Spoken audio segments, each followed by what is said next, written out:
In this video, we're going to be continuing our look at the core GIS toolset.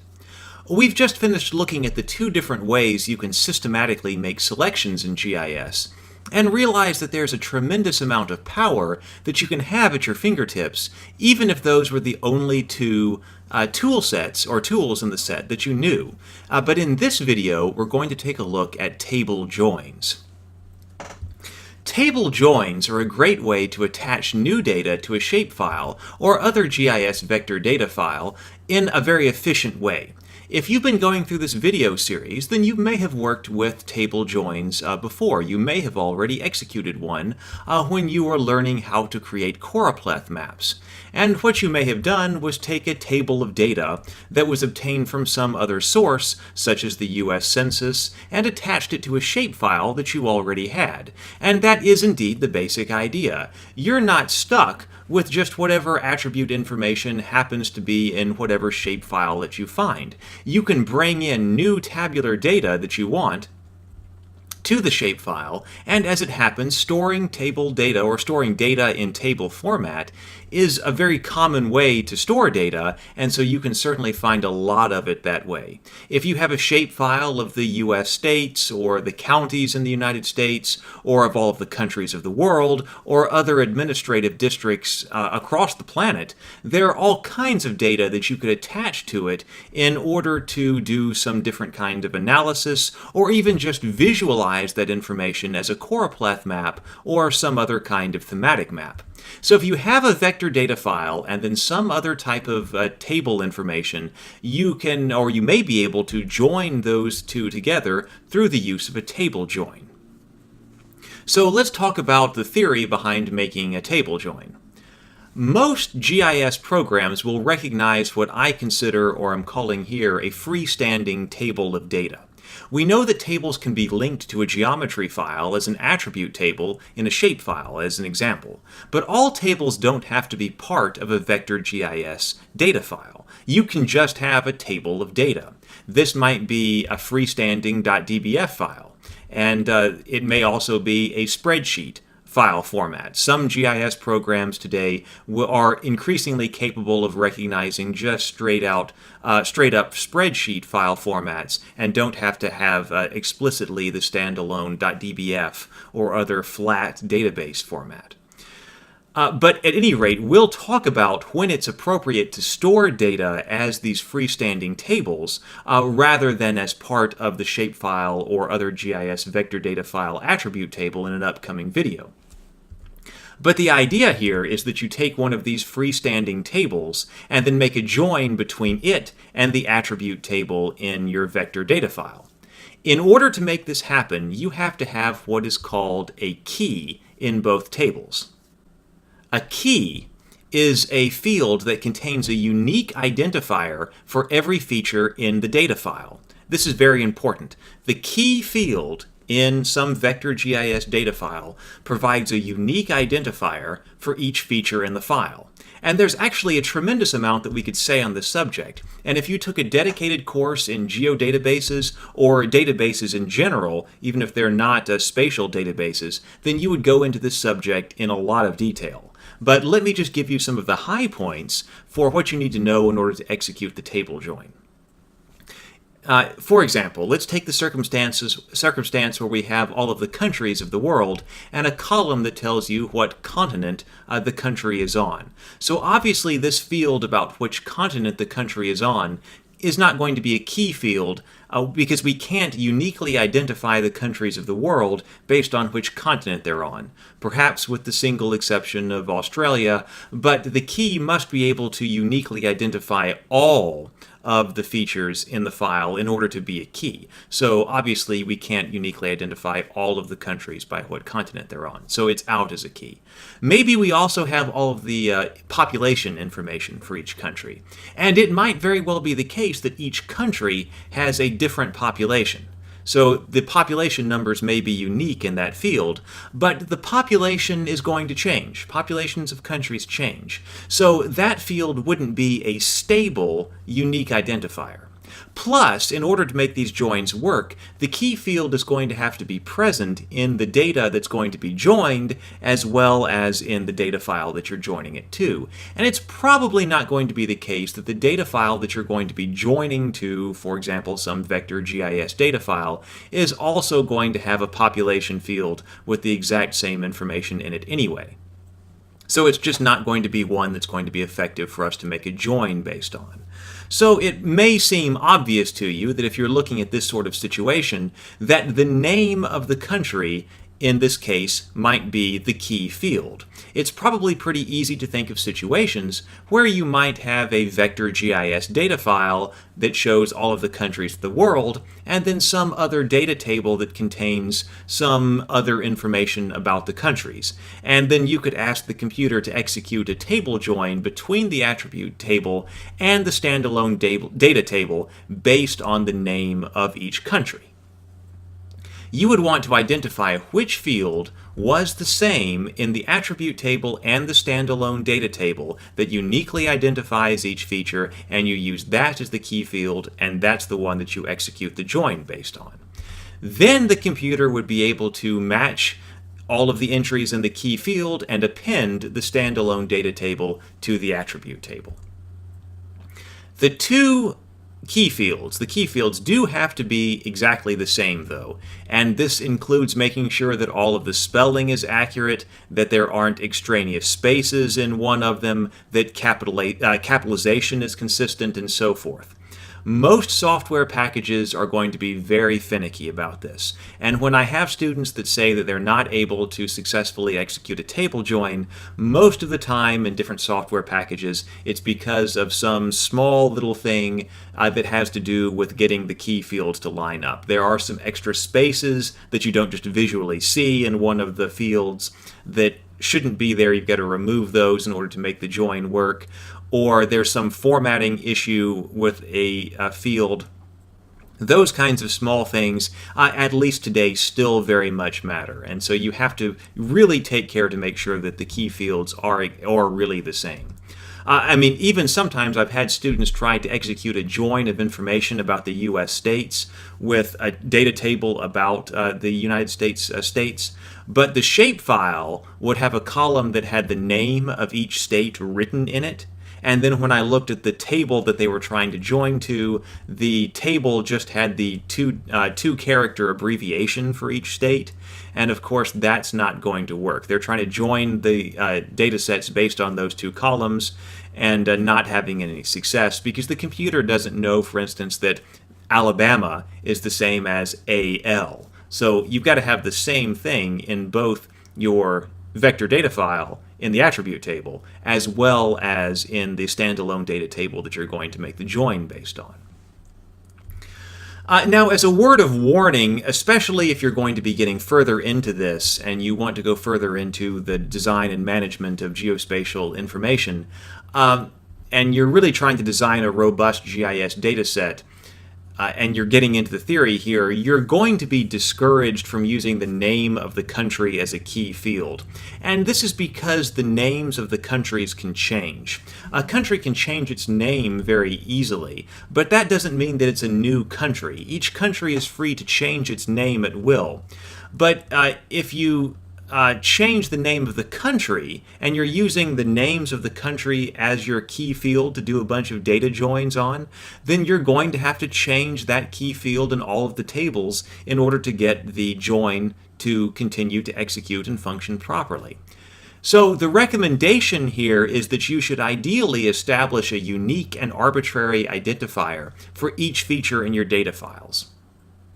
It's unique and it's arbitrary, and this means that there should never be any reason that you should need to change it. So maybe what we should do is establish a unique country identifier code that remains the same even if the country changes its name. So then we base all of our table joins based on that unique identifier code, and then even if the country changes its name and we need to go and update that information, all of our table joins remain accurate and correct. You could even think about this same principle using non-spatial databases of employees at a company, for instance.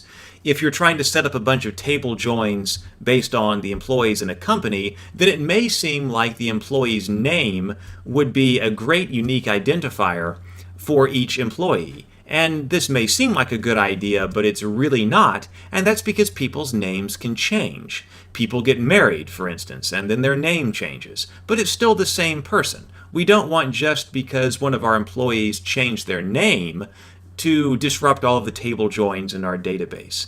So a much better idea would be to assign each employee one of these unique and arbitrary identifier numbers, such as 3875086, and then that ID number that will uniquely identify each employee in the company, regardless of what his or her name happens to be at any given time, and regardless of whether or not the employee's name happens to change later on. So if that would mean that the name could be just stored in other text fields, first name, middle name, last name, and then we can update all of that name information as necessary without disrupting all of our table joins. Someone might come in and ask us to update their name, maybe change of last name because someone got married, but there would never be a reason that they would need to come in and say, hey, I need to change my employee ID number, because it's an arbitrary number and it doesn't mean anything. All it is a unique identifier. So since there would never be any reason to change the unique identifier, the data structure and all of the data joins, the table joins in the data set, could be preserved. Let me talk about, before we wrap up here, take a few moments to talk about different relationships that tables can have with one another. The relationship that most people most frequently think of when they're talking about table joins, and the kind that we've been addressing so far in this video, is called the one-to-one relationship. And this means that one record or one row in a table will correspond to exactly one row or one record in another table. So for instance, if you have a shapefile of every state in the United States, and then have a data table with every state in the United States with some information about the states, there would be a one-to-one relationship between the records in the attribute table and the rows in the standalone data table. 50, maybe 51 if you're also including Washington, D.C., for instance, in your shapefile, 50 features, and then 50 rows inside your standalone data table, and then they each match when you run the table join one-to-one. These are very easy table joins to execute. Things do begin to get more complicated when you have more sophisticated kinds of relationships. For instance, a many-to-one, or a one-to-many, or a many-to-many relationship between all of the tables. Sometimes, rather than calling this a join of any kind, some software packages will call this a relate, but the concept is similar, so that's why we're talking about it now. In a many-to-one situation, there are several rows in one table that can match a single row in another table. So, for instance, let's say that you work for a city and you have your area data file of all of the zones, like the zoning areas in the city. And so we have records of what particular zoning classification each region in the city is. I mean, that sort of makes sense. You have the area vector data file, you open up the attribute table, and you can see what type of zoning relationship it happens to be. So maybe each zone in the city has a 3-character code that identifies what kind of zoning classification it is.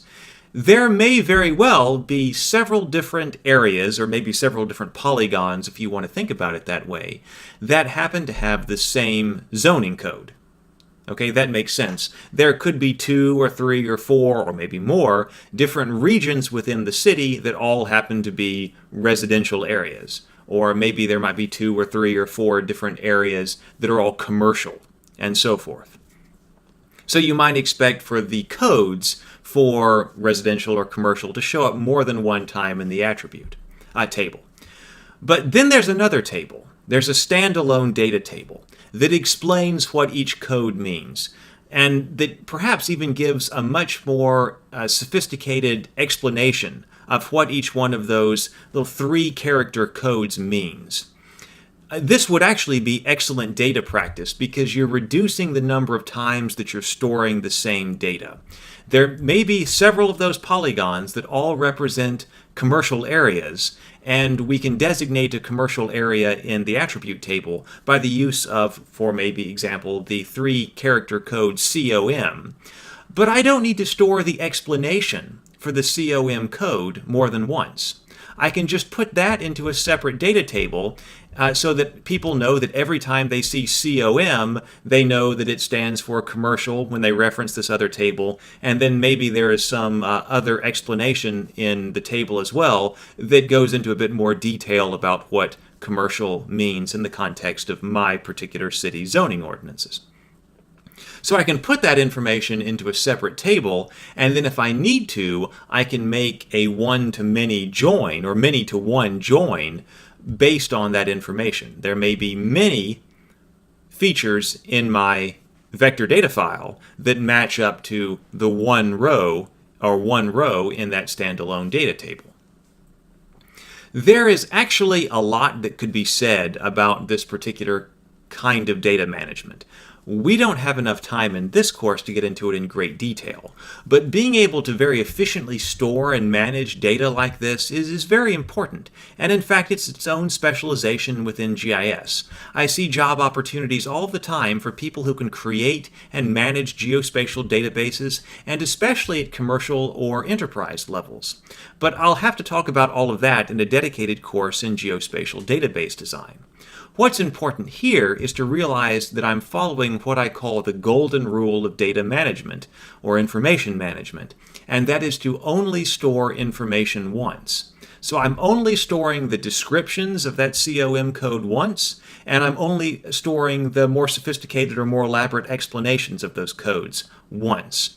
Then by executing a one-to-many join, that will allow me to access all of that data about what the COM code means, what its explanation is, from the attributes in the shapefile. Please note that it's critical to understand that when you execute a table join, it's not that that information is being copied over into your data file multiple times. That's not happening. We don't want to store our data multiple times, so they're not copying it multiple times into our file. It's just taking the data that is stored once in that data table and putting it for the purposes of display and my personal access along each row that needs it.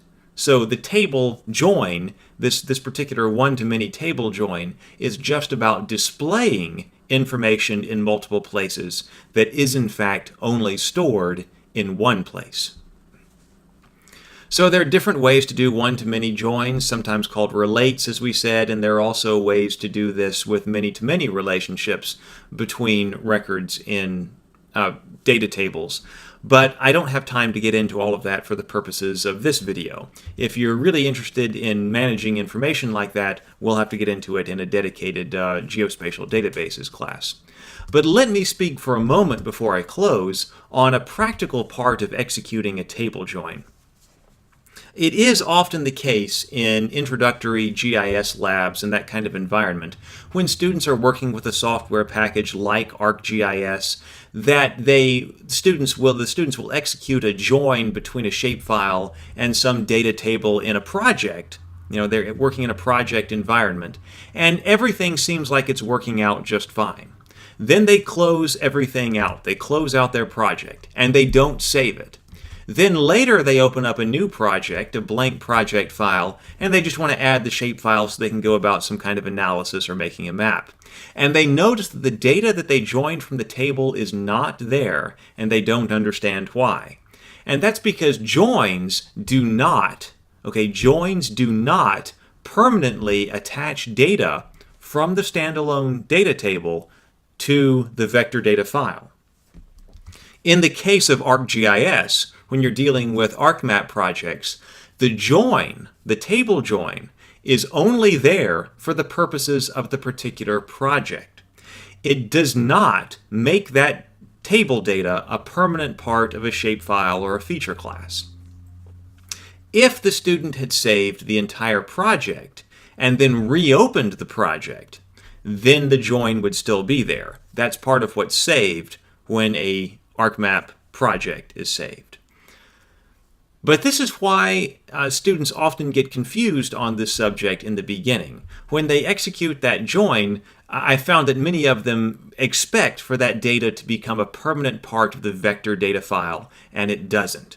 You can. There are ways to make that data a permanent part of a shapefile. Actually, you have to write out a new one. In ArcGIS, you do this by exporting a new shapefile from the one with the join.